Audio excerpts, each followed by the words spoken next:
Salut, c'est Agathe, bienvenue dans Paroles de Terre. Vous vous souvenez de Christian, avec qui j'ai discuté de la démarche des huiles engagées de Le Sieur. Peut-être pensez-vous qu'être agriculteur aujourd'hui, c'est rester dans ses champs. C'est un petit peu plus compliqué que ça. Être agriculteur aujourd'hui, c'est finalement exercer 1001 métiers, et Christian en est l'illustration parfaite. On va aller découvrir tout ça, c'est parti.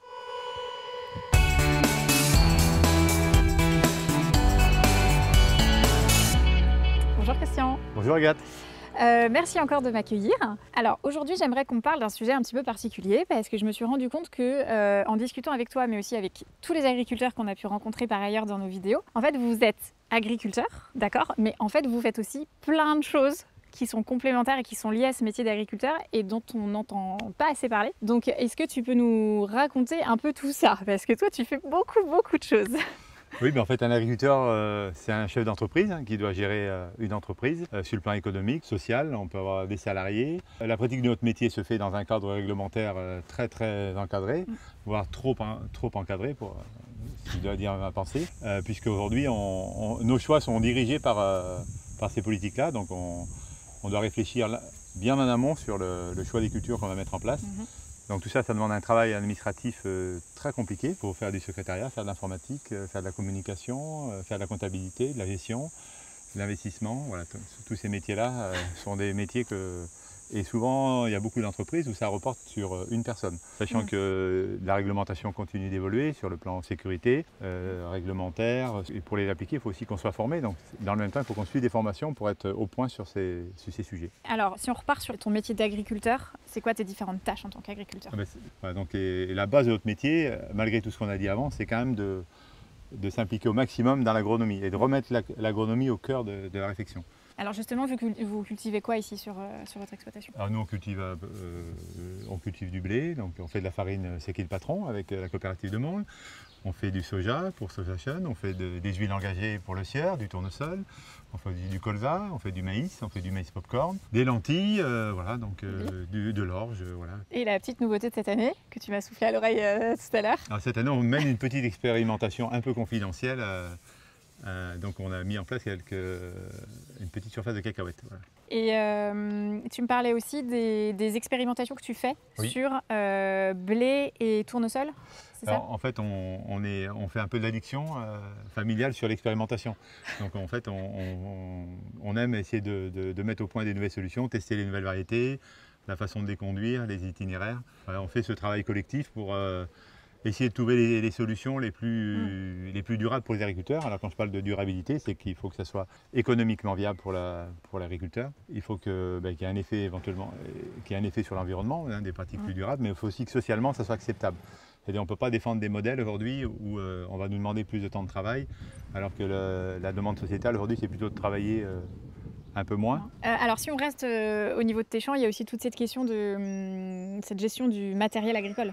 Oui, donc le parc de matériel est souvent important sur une exploitation. Il faut qu'on en ait la maîtrise, qu'on puisse l'entretenir au quotidien. Donc là aussi, c'est savoir faire un métier supplémentaire de mécanicien notamment. Nous ce n'est pas forcément notre fort, donc on a tendance à plutôt à déléguer cette partie, mais on a des collègues agriculteurs qui, eux, réalisent tout l'entretien eux-mêmes.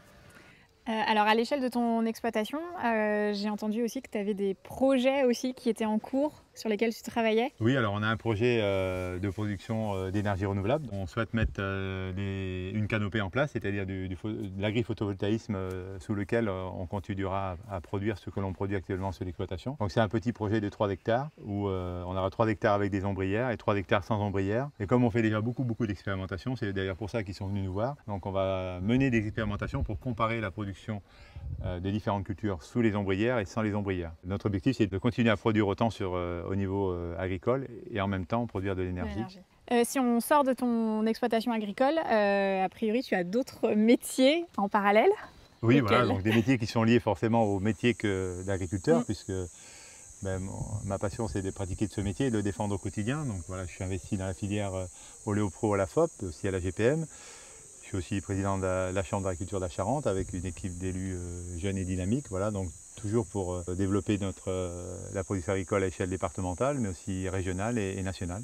Pourquoi est-ce que c'est important pour toi de faire tout ça? C'est important parce que je considère que le métier qu'on pratique, c'est un des plus beaux métiers du monde, qui a vraiment du sens. C'est un enjeu très important qu'on doit absolument défendre au quotidien, donc défendre l'intérêt des agriculteurs, s'investir et prendre en main notre communication. On ne doit pas laisser les autres parler à notre place, c'est ceux qui sont au quotidien, les mains dans le cambouis entre guillemets, qui sont les mieux placés pour faire les bons choix pour demain. C'est pour ça que tu communiques par exemple avec Aime ton Agri. Oui, alors Aime ton Agri, c'est une bannière qu'on a créée au niveau de la Charente avec les collègues élus et les services de la Chambre pour parler de l'agriculture positive, de la contribution positive et ne pas s'afficher sous une bannière plus connue, Chambre d'agriculture, coopérative ou autre. Voilà, donc Aime ton Agri, c'est Aime ton agriculture, Aime ton agricultrice, ton agriculteur. Et on travaille sur des idées reçues, donc on échange avec les consommateurs. Une de nos missions, c'est de produire leur alimentation au quotidien. Et on leur explique que pour ça, il faut qu'on ait quelques moyens de production, il faut des fois qu'on ait accès à l'eau, des fois il faut sauvegarder l'élevage et il faut le défendre, etc.